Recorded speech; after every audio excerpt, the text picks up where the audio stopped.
दोस्तों तैयार हो जाइए, भारत और रूस अपनी 36 साल पुरानी कूटनीति को बदलने जा रहे हैं। आने वाले समय में भारत और रूस एक ऐसे प्रोजेक्ट की शुरुआत करेंगे जो कि भारतीय वायुसेना की जान बनेगा और इस प्रोजेक्ट के तहत भारत को मिलेंगे कई आधुनिक MRTT यानी कि मल्टी रोल टैंकर ट्रांसपोर्ट। और क्या आप जानते हैं कि भारतीय वायुसेना का सबसे घातक फाइटर जेट, फिर चाहे वो राफेल हो या फिर सुखोई 30 MKI, ये सभी फाइटर जेट युद्ध के दौरान हवा में आधे रास्ते में ही पूरी तरीके से बेकार हो सकते हैं, क्योंकि कोई भी फाइटर जेट उतना फ्यूल कैरी नहीं करता कि वो लंबे समय तक युद्ध में बना रह सके। इसीलिए फ्यूल टैंकर्स होते हैं जो कि हवा में उड़ान भरते हुए ही इन फाइटर जेट्स को रिफ्यूल करते हैं।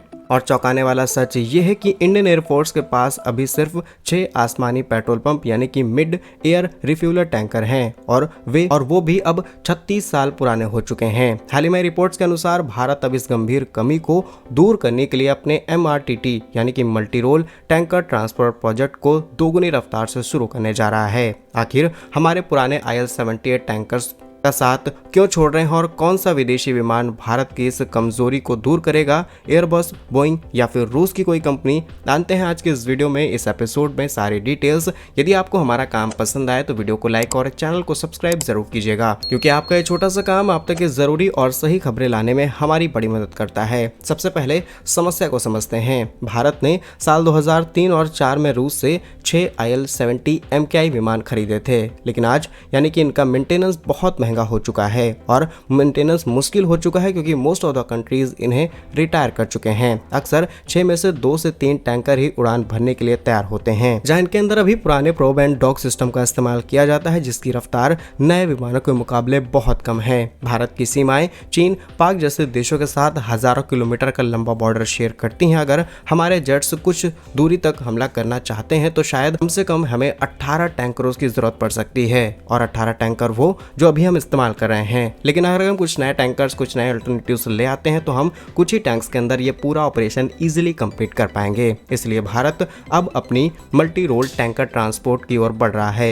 मल्टी रोल का मतलब है कि विमान सिर्फ ईंधन नहीं भरेंगे, बल्कि जरूरत पड़ने पर सैनिकों की आवाजाही, भारी सामान को एक जगह से दूसरी जगह पर ले जाना, ये सारे काम कर सकते हैं। हाल ही में रिपोर्ट्स के अनुसार भारतीय वायुसेना अब 6 नए टैंकर खरीदने की प्रक्रिया में है। लेकिन यहाँ एक ट्विस्ट है कि भारत अब इन्हें सीधा नहीं खरीदना चाहता है, या फिर आपके मन में आएगा कि भारत इनकी मैन्युफैक्चरिंग करेगा। दरअसल ये भी सच नहीं है, क्योंकि भारत अब इन्हें ना ही खरीदने पर, ना ही इन्हें मैन्युफैक्चर करने पर, बल्कि लीज पर लेने की तैयारी में है। इससे हम अपने कमर्शियल विमानों को टैंकर के रूप में कन्वर्ट कर पाएंगे, पैसा बचेगा और कुछ समय बाद इन्हें पूरी तरीके से प्लेस किया जाएगा। अब इसमें 3 बड़े खिलाड़ी भारत के सामने उभर करके सामने आए हैं, जिनमें से किसी एक को फीचर किया जा सकता है। हालांकि रूस ने अभी तक अपने पत्ते नहीं खोले हैं। जो 3 ऑफर्स भारत के सामने आए हैं, इनकी डिटेल्स आपको बताते हैं। तो पहला है एयरबस A330। ये कंपनी मेनली यूरोप और फ्रांस के अंदर ऑपरेट होती है और इंडियन एयरफोर्स की पहली पसंद है। इंडियन एयरफोर्स ने 2 बार इन्हें चुनने की प्रक्रिया में इनको प्रायोरिटी दी है, लेकिन बजट की वजह से डील नहीं हो पाई। इसकी रेंज, फ्यूल कैपेसिटी दुनिया में सबसे बेहतरीन मानी जाती है। दूसरा ऑफर है बोइंग KC-46, जो कि USA की कंपनी है और अमेरिका चाहता है कि भारत इन विमानों को खरीदे। इसका फायदा ये है कि ये बहुत हाईटेक है, लेकिन ये एयरबस से थोड़े से छोटे हैं। और तीसरा ऑफर है ब्राजीलियन एम्ब्रेयर। हाल ही में ब्राजील ने भारत को अपने C390 मिलेनियम टैंकर वर्जन देने का ऑफर किया है। अब देखते हैं कि भारत इनमें से किस डील की तरफ जाता है। एंड मे बी रशिया यहाँ पर अपने पत्ते खोल सकता है, तो भारत उस तरफ भी जा सकता है। और अब इस वीडियो का सबसे इंपॉर्टेंट हिस्सा शुरू होता है। दरअसल आपको लग सकता है कि भारत सिर्फ विदेशियों के सहारे बैठा हुआ है, लेकिन ऐसा नहीं है। दरअसल कुछ समय पहले हिंदुस्तान एरोनॉटिक्स लिमिटेड और इजराइल की एरोस्पेस कंपनी ने आपस में पार्टनरशिप की थी, और इस पार्टनरशिप का मकसद था कि हम बोइंग 767 विमानों को कन्वर्ट करेंगे मिड एयर रिफ्यूलर की तरह, और इसमें 30 से 40% कॉस्ट बचाई जाएगी। इस प्रोजेक्ट पर भी पैरेलली काम चल रहा है, लेकिन इमीडिएट जरूरत है उसे पूरा करने के लिए हम इस टेंडर को जल्द ही रिलीज कर सकते हैं। क्या कुछ सोचना है आपका भारत की तैयारी पर? कमेंट्स में अपना ओपिनियन जरूर लिखिएगा।